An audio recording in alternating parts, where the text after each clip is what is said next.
everyone, welcome back, and this is an anime episode review of Higurashi Kai, episode 1. I'm finally starting it, okay? Since it's still the month of October, I'm going to be reviewing every episode episodically, okay? Or individually, until the series ends, then of course do a full series review at the very end of it, okay? Man, finally glad to get started here, and right off the bat, I can sense a change here from Season 1. There is a shit ton of fucking plot exposition in this episode, which makes sense because Season 2 is supposed to be the answers season. So I expected that. I'm not mad about it like a lot of people are. A lot of people apparently hated this season when it first came out because it was so drastically different, but that's the point. That's the storytelling point of this series. First season built up questions and had some answers to them, but mostly just questions. And the second season is supposed to answer all of those questions, hopefully. Okay? All of them that were not answered in Season 1 are supposed to be answered here, hopefully. Now, so it's not really a horror anymore, I really don't think. But it is the sequel, so I'm still counting it. Although, in some aspects, I think it does still count as sort of like a thriller, because Season 1 was like a horror thriller. It had both aspects, or Season 2, so far at least, seems like it's throwing out the horror, but it's still keeping in the thriller, which I like, okay? So anyways, so what plot exposition do we get in episode 1? Well, quite a bit actually. It's only episode 1.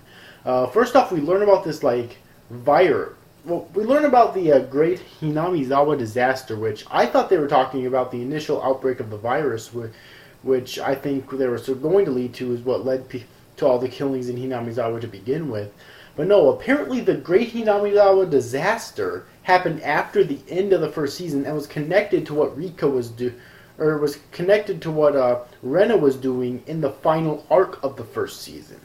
Okay, the way she held up her school and held all the classmates hostage and whatnot.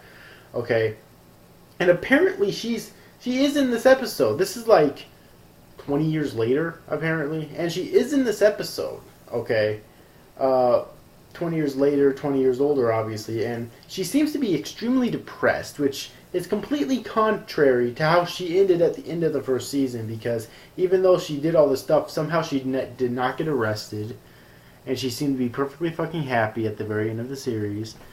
But this is how I would have expected the series to end with her, or how I would have expected her character to end at the end of the first season, okay? This is how I would have expected it to happen. It's not actually how it seemed to happen, but for some reason it's like this now. I really hope it's explained why it's so different, okay, quite honestly, but apparently Rika is dead, too. Now, Rika has died 2 times, as I recall, in 2 arcs of the first season. One where she was basically killed by a bunch of crows, apparently. Or maybe she was killed by something else and the crows were feasting on her body. Either way. And the other time when she basically killed herself so that she wouldn't be tortured to death by Shion. Okay. When, she basically kept repeatedly stabbing the knife into the side of her head, Yeah, she died both of those times in Season 1, but apparently they're saying that she died apparently after the events of the final arc of this first season. How exactly she died is kind of unknown, but the Asaka, the one detective guy who had a 2-episode arc in the first season, is actually in this episode and remembers when Rika told him that she was actually, when they first met, that she was going to die in 1983, or maybe a few days after. She actually said, okay, those were actually her exact words, pretty much. He actually remembers that, and Rena says something that is fucking priceless in this episode. It's not supposed to be funny, but I think it's really funny. And that is, I don't remember her exact words, but she basically thinks Rena is suspicious. She thinks that Rena is connected to this whole aliens thing, which I'll get to later. Really? You fucking think so? I could have told you that she was suspicious before, in Season 1. It took you this long to fucking figure it out. It's not something that really needed to be explained, okay? Honestly. Oh my god. She was the most suspicious fucking character, and the most weird fucking character, and really, in the entire fucking Season 1 of this goddamn series. Really, this is not something that needed to be explained at all, okay? But it was. Apparently, Reno just recently figured that out. Okay. So anyways, the aliens. Supposedly there's a theory.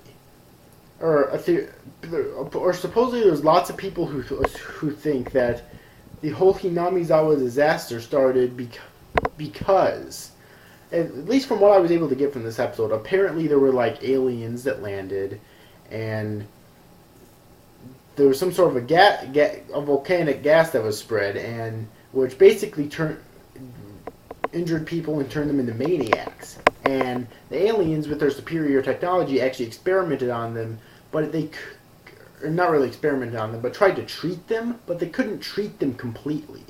Okay?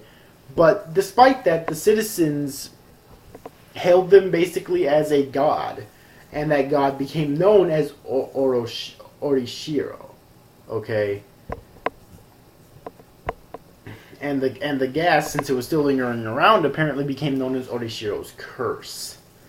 And the three great families, most notably the Sonozaki family, actually loved the fact that the aliens were around, because the aliens helped get them even more power than they already had in Hinamizawa. However, eventually the aliens ended up leaving because they didn't feel that there was any need for them to stay around, and the three great families hated this because now that the aliens were gone, their power actually started diminishing, and people actually started listening to them a lot less. So they created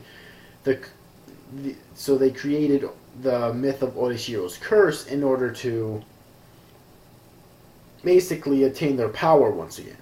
That's pretty much what I could get out of it. It was kind of confusing still. Okay, I really hope it's elaborated on better in future episodes of this season, but that's what I was able to get out of it so far, and it's still very interesting. This episode was basically a huge fucking info dump, but it was a really interesting info dump. Okay, I'm not gonna lie here, it really was. Okay, I especially love seeing Rena again and how she's changed since season 1. And I don't mean like physically, but I mean like in terms of her personality.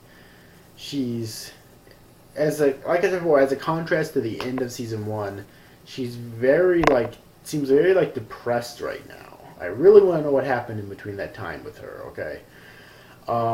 She also does mention Keiichi and Mion. So one thing I want to know is what happened to Keiichi and Mion, because granted, Keiichi died at the end of every single arc except for 2 of them.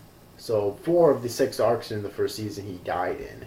But if this episode is supposed to be taking place after the 6th arc and not in the other arcs, then Keiichi's still alive, or at least he was. So did he get caught up in the virus too? And what about like Mion?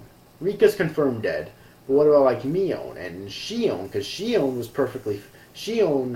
was not a villain in the 6th arc. She was perfectly fine. She was alive at the end. So yeah, I want to know, and Sayoko as well, what happened to her. What happened to all of her other friends? Aside from Rika, obviously, because like I said before, she's confirmed dead at this point. Okay. At least maybe she is. I mean, if she's connected to the aliens, which she probably is, then she might still be alive. Who knows? But either way, though, very good episode. I really enjoyed it. Okay, I really did. Like I said before, it was a major info dump in this episode, but it was all interesting shit.